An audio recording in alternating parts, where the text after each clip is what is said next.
નમસ્કાર મિત્રો, સ્વાગત છે તમારું ગુજરાત ન્યૂઝ યુટ્યુબ ચેનલમાં। આ વિડીયોમાં આપણે સાબરકાંઠા અને બનાસકાંઠામાં ભારે મેઘ ખાંગા થયા છે, ત્યારે હવામાન વિભાગે આગામી દિવસોમાં કેવો વરસાદ પડશે તે તમામ માહિતી વિશે આગળ વિડીયોમાં વાત કરીશું, તો વિડીયોને છેલ્લે સુધી જોતા રહેજો।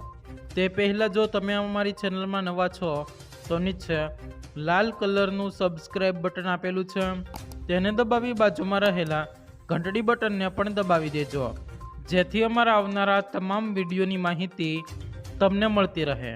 ગુજરાતમાં હાલ વરસાદ લાવનારી બે સિસ્ટમ સક્રિય છે, જેના કારણે ગુજરાતમાં આજે ભારેથી અતિભારે વરસાદની આગાહી આપવામાં આવી છે। આજે સવારથી જ મેઘરાજા ઉત્તર ગુજરાત પર ધનાધન વરસાદ વરસી રહ્યા છે, ત્યારે હવામાન વિભાગે આગામી દિવસોમાં વરસાદ કેવો પડશે તે અંગે માહિતી આપી છે। હવામાન વિભાગે આપેલી માહિતી પ્રમાણે શુક્રવારના રોજ એટલે કે આજે 6 સપ્ટેમ્બરના રોજ બનાસકાંઠા, સાબરકાંઠા, અરવલ્લી, ભાવનગર, વડોદરા અને ભરૂચમાં યલો એલર્ટ આપવામાં આવ્યું છે। આ સાથે હવામાન વિભાગે જણાવ્યું છે કે 8મી સપ્ટેમ્બરના રોજ મહીસાગર અને દાહોદમાં જ ભારે વરસાદની આગાહી આપવામાં આવી છે। આ ઉપરાંતના કોઈ પણ જિલ્લામાં વરસાદની કોઈ વોર્નિંગ આપવામાં આવી નથી। 6 કલાકના વરસાદના આંકડા જોઈએ તો આજે સવારથી જ 83 તાલુકામાં વરસાદ નોંધાયો છે, જેમાં મહેસાણાના વિજાપુરમાં સૌથી વધુ વરસાદ વિજાપુરમાં 3.4 ઇંચ વરસાદ નોંધાયો છે। આ સાથે માણસામાં 3.2 ઇંચ વરસાદ નોંધાયો છે, ડીસામાં 2.7 ઇંચ વરસાદ, જ્યારે દાંતીવાડામાં 2.5 ઇંચ વરસાદ વરસ્યો છે।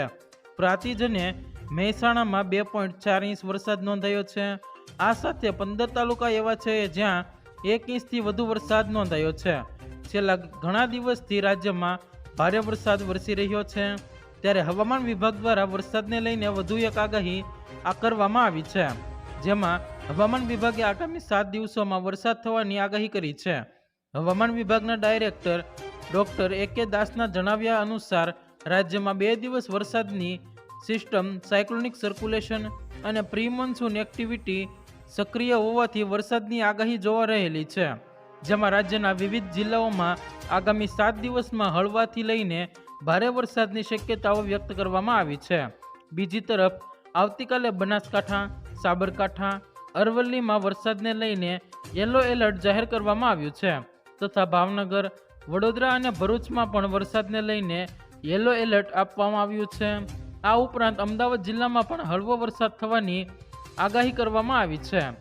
જો મિત્રો તમને આ વિડીયો પસંદ આવ્યો હોય તો વિડીયોને લાઈક કરો, તમારા મિત્રો સાથે શેર કરો અને ચેનલમાં નવા છો તો ચેનલને સબસ્ક્રાઈબ જરૂર કરી લેજો।